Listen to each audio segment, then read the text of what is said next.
ಇವತ್ತೇ ನೀನಾದೇನೆಯಲ್ಲಿ ಏನಾಗಿದೆ ನೋಡೋಣ. ಪ್ರೀತಮ್ಗೆ ಅಷ್ಟೆಲ್ಲ ಹೇಳಿದ್ರೂ ಕೂಡ ಪ್ರೀತಮ್ ಹೋಗ್ತಾನೆ, ಹೇಗಾದರೂ ತಾಳಿ ಬಿಚ್ಚಿಸ್ಬೇಕು ಅಂತ ವೇದನ ಹತ್ರ ಹೋಗ್ತಾನೆ. ಕಾರ್ ಹತ್ರ ವೇದ ವೇಟ್ ಮಾಡ್ತಾ ಇರ್ತಾಳೆ. ಆಗ ಕಾರ್ ಹತ್ರ ಪ್ರೀತಮ್ ಬಂದು ಹೇಳ್ತಾನೆ, ವೇದ ನಿನ್ನ ಕುತ್ತಿಗೆಗೆ ತಾಳಿ ಕಟ್ಟಿದ್ದು ನಾನೇ, ಈಗ ಬಿಚ್ಚಿ ಮತ್ತೆ ಹೊಸದಾಗಿ ಕಟ್ಟೋದು ನಾನೇ, ಇದರಿಂದ ನಮಗೆ ಒಳ್ಳೆಯದಾಗುತ್ತೆ ಅಂತ ಪ್ರೀತಮ್ ಹೇಳ್ತಾನೆ. ಒಂದು ವೇಳೆ ನೀನು ಸತ್ರು ತಾಳಿ ತೆಗೆಯಲ್ಲ ಅಂತ ವೇದ ಹೇಳಿರ್ತಾಳೆ. ಆಗ ಒಂದು ವೇಳೆ ನಾನೇ ಸತ್ತೋಗ್ಬಿಟ್ರೆ ಅಂತ ಪ್ರೀತಮ್ ಹೇಳ್ತಾನೆ. ಆಗ ಅಯ್ಯೋ ನೀ ಸತ್ತೋದ್ರೆ ಈ ತಾಳಿ ತೆಗಿತಾರೆ, ಬೇಡ ಬೇಡ ಅಂತ ಹೇಳ್ತಾಳೆ. ಆಗ ಪ್ರೀತಮ್ಮು ವೇದನ ಕೈ ಹಿಡ್ಕೊಂಡು ಕೆಳಗಡೆ ಬರ್ತಾನೆ. ವಿಕ್ರಮ್ ಅಲ್ಲೇ ಇರ್ತಾರೆ. ವಿಕ್ರಮನ್ನು ನೋಡ್ತಾ ಪ್ರೀತಮ್ಮು ಹೋಗ್ತಾನೆ, ವೇದನ ಕೈ ಹಿಡ್ಕೊಂಡು ಹೋಗ್ತಾನೆ. ವಿಕ್ರಮ್ಗೆ ಏನು ಮಾಡಬೇಕು ಅಂತಲೇ ತೋಚೋದಿಲ್ಲ. ಆಗ ದೇವರಿಗೆ ಹೇಳ್ತಾನೆ, ಅಯ್ಯೋ ಭಗವಂತ, ನಾನು ಮೊದಲಿಗೆ ರೌಡಿಸಮ್ ಮಾಡಿ ಎಷ್ಟೋ ಜನರಿಗೆ ನೋವನ್ನು ಮಾಡಿದ್ದೀನಿ, ನನ್ನ ಬೇಕಾದ್ರೆ ಕೈಕಾಲು ತಗೋ ಅಥವಾ ನಾನು ಕುತ್ತಿಗೆನೇ ತಗೋ, ಆದರೆ ವೇದಗೆ ಏನು ಈ ಥರ ಹುಚ್ಚ ಮೋಸ ಮಾಡ್ತಾ ಇದ್ದಾನೆ ಪ್ರೀತಮ್ಮು, ಅವನಿಂದ ರಕ್ಷಣೆ ಕೊಡು ಅಂತ ವಿಕ್ರಮ್ ಅವರು ದೇವರಲ್ಲಿ ಬೇಡ್ಕೊಳ್ತಾ ಇರ್ತಾರೆ. ಪ್ರೀತಮ್ಮು ಹಾಗೆ ವೇದನ ಕರ್ಕೊಂಡು ಬಂದು ಪೂಜಾರಿ ಅವ್ರ ಹತ್ರ, ಅಲ್ಲಿ ಭಟ್ರು ಅರ್ಚಕರು ಇರ್ತಾರೆ, ಪುರೋಹಿತರು, ಅವ್ರ ಹತ್ರ ಕರೆದುಕೊಂಡು ಹೋಗಿ ಕೂಳಿಸ್ತಾನೆ. ಕೂಳಿಸಿ ತಾಳಿಗೆ ಪೂಜೆ ಮಾಡಿಸ್ತಾ ಇರ್ತಾನೆ. ಆವಾಗ ವಿಕ್ರಮ್ಗೆ ಏನು ಮಾಡಬೇಕು ಅಂತಲೇ ಗೊತ್ತಾಗೋದಿಲ್ಲ. ಅವರು ಹೊರಗಡೆನೇ ನಿಂತ್ಕೊಂಡಿರ್ತಾರೆ. ನಿಂತ್ಕೊಂಡು ಅಲ್ಲಿಂದ ಹೊರಟೋಗ್ತಾರೆ. ಅಯ್ಯೋ ಅಂತ ಹೀಗೆ ಏನರು ಮಾಡಬೇಕು ಈಗ ಅಂತ ಹೊರಟೋಗ್ತಾರೆ ಅಲ್ಲಿಂದ. ಆಗ ಅಲ್ಲಿ ಅವರು ಹೇಳ್ತಾರೆ ಪುರೋಹಿತರು, ಅಮ್ಮ ದೇವರನ್ನು ಪ್ರಾರ್ಥಿಸಿ ಆ ಕುತ್ತಿಗೆಯಲ್ಲಿರೋ ತಾಳಿನ ತೆಗಿಯಮ್ಮ ಅಂತ ಹೇಳ್ತಾರೆ. ಆಗ ತೆಗಿಯೋಕ್ಕಂತ ಹೋಗ್ತಾರೆ. ಇಲ್ಲ, ನನ್ನ ಹತ್ರ ಇದು ಆಗಲ್ಲ, ಪ್ರೀತಮ್ ನೀನೇ ತೆಗಿ ಅಂತ ಹೇಳ್ತಾರೆ. ವೇದ ಅವರು ಪ್ರೀತಮ್ಗೆ ಹೇಳ್ತಾರೆ. ಪ್ರೀತಮ್ಮು ತಾಳಿನ ತೆಗಿಯೋದಕ್ಕೆ ಅಂತ ಕೈಯನ್ನು ತಾಳಿ ಹತ್ರ ಒಯ್ದಾಗ ಅಷ್ಟೊತ್ತಿಗೆ ಅಜ್ಜಿಯವರು ಬಂದು ಕೈಯನ್ನು ಹಿಡ್ಕೊಳ್ತಾರೆ. ಕೈಯನ್ನು ಹಿಡ್ಕೊಂಡಾಗ ಅಜ್ಜಿ ಅಂತ ಪ್ರೀತಮ್ ಹೇಳ್ತಾನೆ. ಆವಾಗ ಅಜ್ಜಿ ಪ್ರೀತಮ್ಗೆ ಬೈತಾರೆ.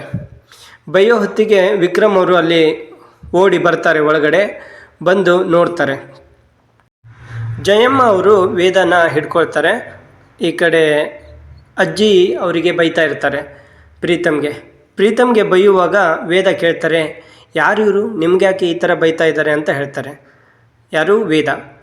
ಆಗ ಅಜ್ಜಿ ಹೇಳ್ತಾರೆ, ನೋಡು, ಒಂದು ಸರಿ ತಾಳಿ ಕಟ್ಟಿರೋದನ್ನು ಹಾಗೆ ತೆಗಿಯೋಕ್ಕೆ ಬರಲ್ಲ, ನಮ್ಮಲ್ಲಿ ಜ್ಯೋತಿಷಿಗಳು ಹೇಳಿದ್ದಾರೆ, ದೊಡ್ಡ ಜ್ಯೋತಿಷಿ ಅವರು ಅಂತ ಅಜ್ಜಿ ಹೇಳ್ತಾ ಇರ್ತಾರೆ. ಆವಾಗ ಜಯಮ್ಮನ್ನ ನೋಡ್ತಾ ಇರ್ತಾರೆ ವೇದ. ಹಾಗೆ ಯಾಕೆ ನೋಡ್ತಾ ಇದೀಯಾ, ಇವರು ನಿಮ್ಮಮ್ಮ ಅಂತ ಹೇಳ್ತಾರೆ. ಯಾರು? ಅಜ್ಜಿ ಹೇಳ್ತಾರೆ. ಹಾಂ ಹೌದಮ್ಮ, ನಾನು ನಿಮ್ಮಮ್ಮ ಅಂತ ಜಯಮ್ಮನೂ ಹೇಳ್ತಾರೆ ವೇದಾಗೆ. ವಿಕ್ರಮು ಅಲ್ಲೇ ಒಳಗಡೆ ನೋಡ್ತಾ ಇರ್ತಾರೆ. ಆಗ ಅಜ್ಜಿ ಹೇಳ್ತಾರೆ, ನೋಡು, ನಾ ಹೇಳಿರೋದನ್ನೆಲ್ಲ ಮರ್ತುಬಿಟ್ಯಾ ನೀನು, ನಾ ಏನು ಹೇಳಿದ್ದೆ ಅಂತ ಹೇಳ್ತಾರೆ. ಆಗ ವೇದಾಗೆ ಚೂರು ನೆನಪು ಬರೋ ರೀತಿ ಆಗುತ್ತೆ. ಅಜ್ಜಿ ಮೊದಲು ಚಿಕ್ಕವಳಿದ್ದಾಗ ಹೇಳ್ತಾ ಇರೋದು, ಆಮೇಲೆ ಮದುವೆ ಇದ್ದವು, ಶಿವ ಪಾರ್ವತಿ ಮದುವೆ ಆಗ್ತಾ ಇರ್ತಾರೆ, ಇದೆಲ್ಲ ಕಥೆಯನ್ನು ಹೇಳಿದ್ದವು ವೇದಾಗೆ ಸ್ವಲ್ಪ ನೆನಪಾಗ್ತಾ ಇರುತ್ತೆ. ಅಷ್ಟನ್ನು ಕೇಳಿ ವೇದ ತಲೆ ನೋವು ಆದಂಗೆ ಆಗುತ್ತೆ ಅವರಿಗೆ. ಜಯಮ್ಮನ ಮೇಲೆ ವಾರಿ ಆಗ್ತಾರೆ, ಅಂದರೆ ಓರ್ತಾರೆ. ಆಗ ಏನಾಯ್ತಮ್ಮ ಅಂತ ಜಯಮ್ಮ ಅವರು ಹಿಡ್ಕೊಳ್ತಾರೆ ವೇದನ್ನ. ನಾನು ಅದಕ್ಕೆ ಹೇಳಿರೋದು ಅಂತ ಪ್ರೀತಮ್ಮು ಹೇಳ್ತಾನೆ. ಆಗ ಪುರೋಹಿತರು ಅಲ್ಲಿ ನೀರು ಇರುತ್ತೆಲ್ಲ, ನೀರು ಅಂದರೆ ಇದರಲ್ಲಿ ದೇವಸ್ಥಾನದ ತೀರ್ಥ, ಅದನ್ನು ಸಿಂಪಡಿಸ್ತಾರೆ. ವೇದ ನೋಡ್ತಾಳೆ. ನೋಡಿದಾಗ ಪುರೋಹಿತರೆ, ನೀವು ಇದೇ ತಾಳಿಗೆ ಪೂಜೆ ಮಾಡಿ ಅಂತ ವೇದನ ಕುಳಿಸ್ತಾರೆ ಅವ್ರ ಅಜ್ಜಿ. ಕುಳಿಸಿದಾಗ ಅಕ್ಷತೆಯನ್ನು ಕೊಡ್ತಾರೆ, ಎಲ್ಲರಿಗೂ ಅಕ್ಷತೆ ಕೊಡ್ತಾರೆ. ಜಯಮ್ಮನು ಪ್ರೀತಮ್ ಹಿಡಿ ಹಾಕು ಅಂತ ಅಕ್ಷತೆಯನ್ನು ಕೊಡ್ತಾರೆ. ಆಗ ವಿಕ್ರಮ್ಮು, ಅಜ್ಜಿ ಎಲ್ಲರೂ ಅಕ್ಷತೆ ಹಾಕ್ತಾರೆ. ಪ್ರೀತಮ್ ಹಾಕಿರೋದಿಲ್ಲ. ಹಾಕು ಪ್ರೀತಮ್ ಹಾಕು ಅಂತ ಅಜ್ಜಿನೂ ಹೇಳ್ತಾರೆ. ಯಾರಿಗೆ? ಪ್ರೀತಮ್ಗೆ ಹೇಳ್ತಾರೆ. ಪ್ರೀತಮ್ಮು ಆ ಅಕ್ಷತೆಯನ್ನು ಒಗೆಯೋ ರೀತಿ ಹಾಕ್ತಾನೆ, ಅಂದರೆ ಸ್ವಲ್ಪ ನೋವಾಗೋ ರೀತಿ, ಸ್ವಲ್ಪ ಆ ರೀತಿ. ಅದನ್ನು ವೇದ ನೋಡ್ತಾಳೆ.